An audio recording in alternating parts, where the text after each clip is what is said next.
कांग्रेस जो भी किया, लेकिन आप 30 साल में क्या किए? आने वाले समय में अगर हम लोग सत्ता में आते हैं तो बिल्कुल। इन तमाम चीज़ों में बदलाव करेंगे। बच्चा पैदा होता है ना तो राजनीति सीख कर आता है वो। अच्छे हाथों में आ गया तो ये अच्छे लोगों ने क्या किया? क्या किया है?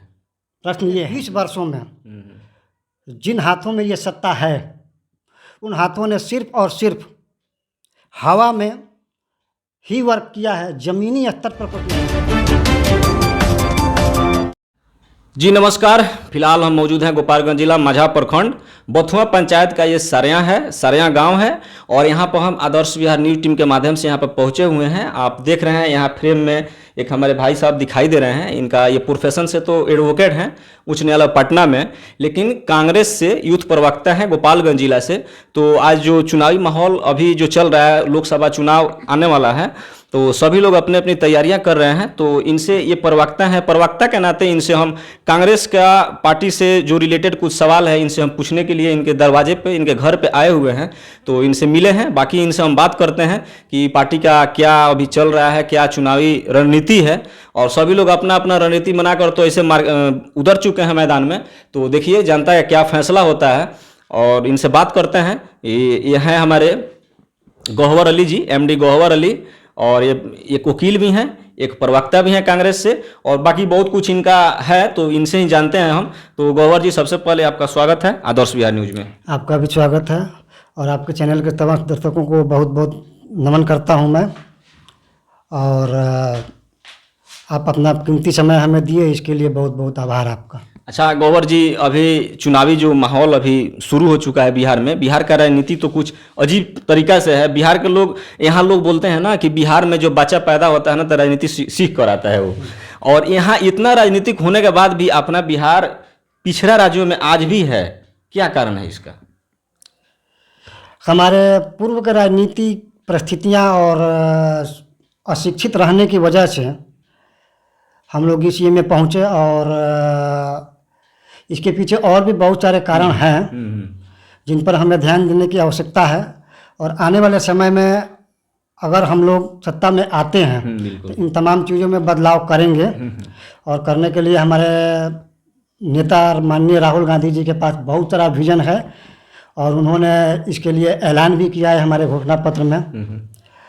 और रही बात कि हम लोग इतना पीछे क्यों हैं, तो इतना पीछे होने की वजह पिछले 20 वर्षों में जिन हाथों में ये सत्ता है उन हाथों ने सिर्फ और सिर्फ हवा में ही वर्क किया है, ज़मीनी स्तर पर कुछ नहीं किया है। अगर ज़मीनी स्तर पर कुछ किया होता तो बदलाव निश्चित तौर पर दिखाई पड़ता, परंतु ऐसा नहीं हुआ है।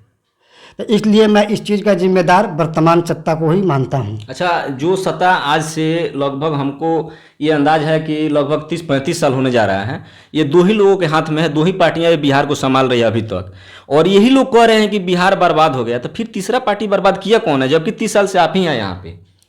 तो फिर आप कांग्रेस को जिम्मेवार कैसे मान सकते हैं? 30 साल में आपको बनाना चाहिए ना जी। मानते हैं इसके पहले कांग्रेस किया है, कांग्रेस जो भी किया, लेकिन आप 30 साल में क्या किए?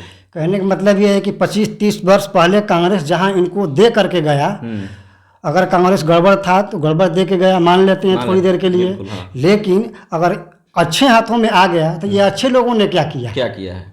प्रश्न ये है। अगर अच्छे लोगों ने अच्छा किया होता तो फिर अच्छा दिखता। आज क्राइम के रेशियो देखें, बिहार से मजदूरों का पलायन देखें, बिहार एक मजदूरों की फैक्ट्री बनकर रह गया है। बिल्कुल सच्चाई यही है। और हमारे प्रदेश के युवा रोजगार के सिलसिले में दूसरे प्रदेशों में जा रहे हैं और वहाँ उनके साथ जिस तरह का व्यवहार हो रहा है, आप जग जाहिर है, ये पॉइंट बाय पॉइंट बताने की आवश्यकता नहीं है, जैसा कि आप सब जानते हैं। और शिक्षा के क्षेत्र में भी सिर्फ और सिर्फ एक कोरा कागज का है, पर दिखावा है, छलावा है, और ज़मीनी हकीकत इसका कुछ नहीं है। बच्चों के क्वालिटी में, पढ़ाई लिखाई के स्तर में, या उनके अंदर शिक्षा का एक बेहतर गुणवत्ता नहीं दिखाई दे रहा है और हवाबाजी हो रही है।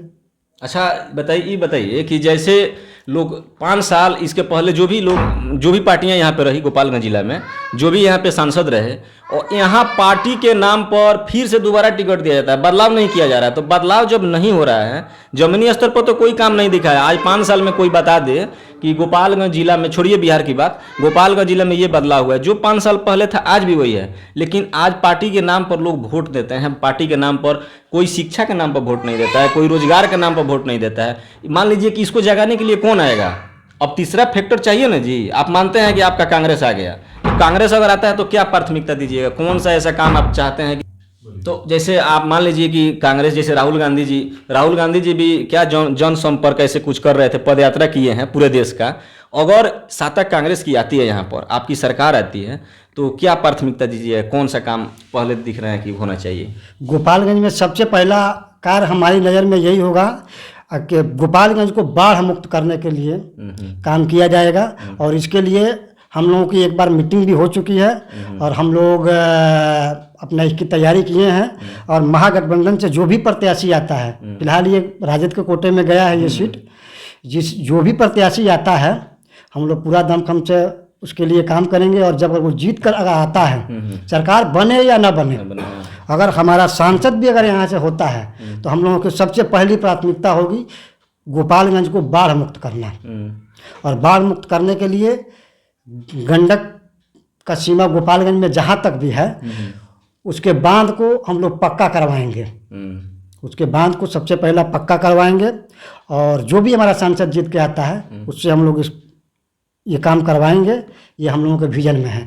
उसके बाद अन्य बहुत सारे कार्य हैं, जैसे गड्ढा मुक्त सड़क का निर्माण भी होगा। और अपराध मुक्त गोपालगंज कैसे बने, इसके लिए भी हम लोग काम करेंगे शासन प्रशासन के साथ मिल करके। और साथ ही साथ यहाँ बेहतर अस्पतालों की सुविधा हर पंचायत स्तर पर कैसे हो, इसके लिए भी हम लोग काम करेंगे। और आने वाले समय में अगर हम प्रदेश में आते हैं तो ये काम 100% होगा। हर पंचायत स्तर पर स्वास्थ्य की बेहतर सुविधा। अच्छा, 17 महीना तेजस्वी जी यहाँ पे क्या बोलते हैं, स्वास्थ्य मंत्री थे बिहार का, तो 17 महीना उनका कार्यकलाप कैसा रहा आपके देखने से? बहुत बेहतर रहा। और स्वास्थ्य मंत्री के तौर पर गोपालगंज जिले में तेजस्वी जी ने 2 बेहतर अस्पताल यहाँ पर, एक सिधवलिया में और एक माझा साइड में दिया है, थावे साइड में। उसके अलावा गोपालगंज के सदर अस्पताल का भी बेहतर सौंदर्यीकरण, नवीनीकरण और उसमें अच्छे इक्विपमेंट्स, उसके साथ साथ डॉक्टरों की संख्या बढ़ाई गई है। और नर्सिंग स्टाफ्स की भी संख्या बेहतर की गई है। एम्बुलेंस की भी संख्या उस समय बढ़ी है और वही अभी भी चल रहा है।